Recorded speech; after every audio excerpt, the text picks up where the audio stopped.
Hello mga palangga, welcome back to my channel. It's me and Colorete Passion. So guys, for this video, tayo guys ay gagawa ng paper bag na gift, pang gift wrapper. So guys, kasi kaya ako naisipang gumawa ng ganito kasi nung nasa Baklaran ako, gusto kong bumili na ng gantong gift bag, paper bag na ganito. Ay kaya lang wala akong makita, ikot ako ng ikot sa Baklaran kasi hindi ko makita yung ganito kasi wala na daw yan na ganitong klaseng paper bag. Ibang klase na guys. So yung nakita ko doon ay puro yung makakapal. So bali ang mahal, 12 pieces nila is 300 pesos. So ang puhunan mo ay 25 pesos. So magkano ang ibebenta mo, di ba? Mas papatungan mo pa kaya mahal. So ang ginawa ko guys, nag DIY ng paper bag na to. So ayan guys, samahan niyo ako, ipapakita ko sa inyo kung paano gumawa ng paper bag, 'di ba?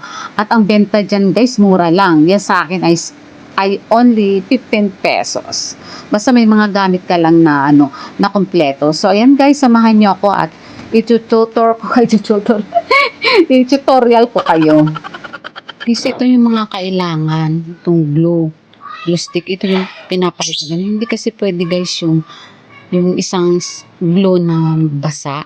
So, kailangan ito para gaganon na lang. So, kailangan din natin ng puncher, scissor. Ang important guys, ito yung handle ng magiging bag mo. At saka mga wrapper, Christmas wrapper, o kaya birthday wrapper.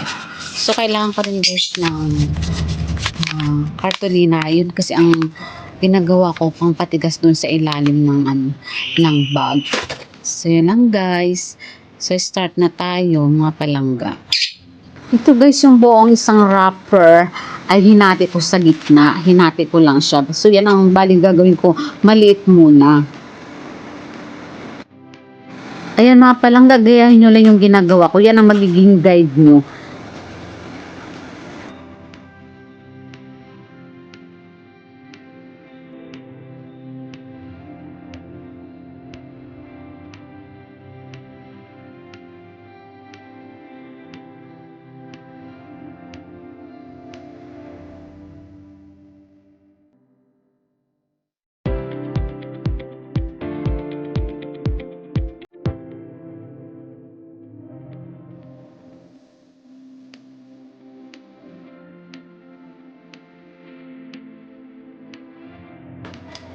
Yan, i-make sure nyo lang guys na straight ang gilid para maganda pinan siya.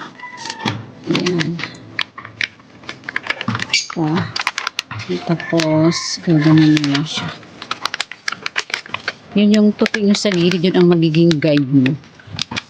Yan.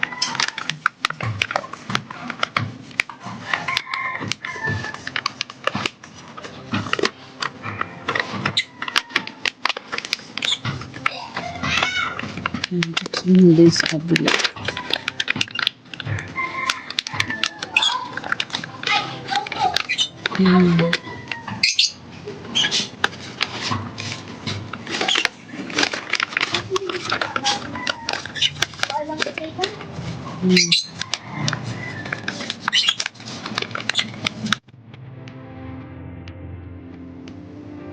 So yung mga palangga, after ng pag-straight nyo sa gilid at maganda na ang yung pagkatupi dun sa gilid, so ang gagawin niyo ay tutupiin nyo na yung pinakabungad ng paper bag, ng wrapper I mean. And then after na natupiin nyo na, so bubutasan nyo na ng gamit ay puncher. So ayan, bali dalawang butas ang ginawa ko dyan guys para matibay kapag nilagyan nyo na ng handle ng paper bag.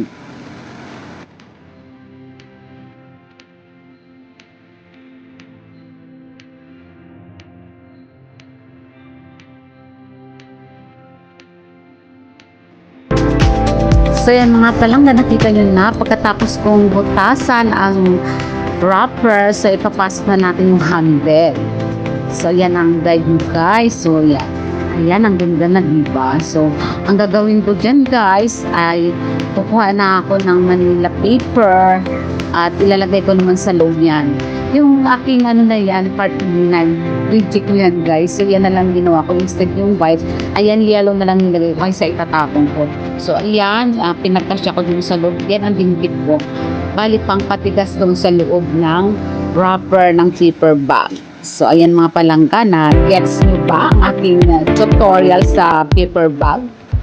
So, di ba yan guys, ang ganda na. So, yan mga palangga, yan na yung mga nabuo kong mga paper bag na aking ibebenta.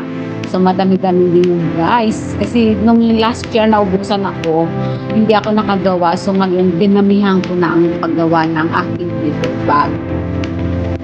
Sa mga malalaki kong paper bag guys, ganun din yung proseso kung paano ginawa guys. Ganun lang, panoorin lang yan yung aking video na yan at I'm sure may matutunan kayo guys. At hindi na kayo bibili ng mahal. Ayan, mura lang yan guys. Kapag gumawa kayo ng paper bag. So yung mga palangga, maraming salamat sa panonood ng aking video. Sana may manatutunan kayo sa aking tutorial today. So thank you so much mga palangga. Bye bye. Please subscribe my channel, Untolerable Passion. Leave the comment and share na rin guys. Thank you for watching guys. I love you all. Mwah mwah. Chup chup. God bless us. Bye.